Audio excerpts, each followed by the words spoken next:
बिस्मिल्लाहिर्रहमानिर्रहीम। शुरू अल्लाह के नाम से जो बड़ा मेहरबान निहायत रहम वाला है। अस्सलाम वालेकुम। आज की वीडियो में बात करेंगे मोहतरम शाज़िया अता मरी को बेनज़ीर इनकम सपोर्ट प्रोग्राम की चेयरपर्सन बना दिया गया है। आपको पता है डॉक्टर सानिया निश्तर ने चंद दिन पहले इस्तीफ़ा दे दिया था।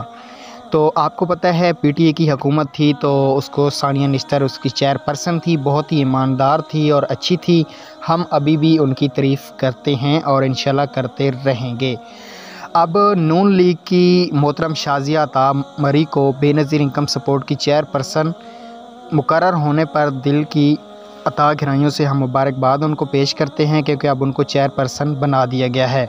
अब प्रोग्रामों को वही हैंडल करेंगी शाज़िया अता मरी, प्रोग्रामों को चलाएगी, डेली हमें अपडेट देगी।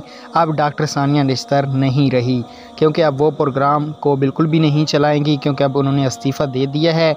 तो अब उम्मीद है कि जांच पड़ताल और न्यायालय वालों के लिए खुशखबरी आएगी, क्योंकि सानिया निश्तर भी बहुत अच्छा प्रोग्राम चला रही थी, बहुत अच्छे तरीके से लोगों को गाइड करती थी।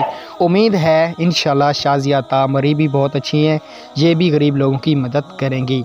इनके बारे में जैसी कोई न्यू अपडेट आती है तो आपसे शेयर करेंगे। Thanks for watching.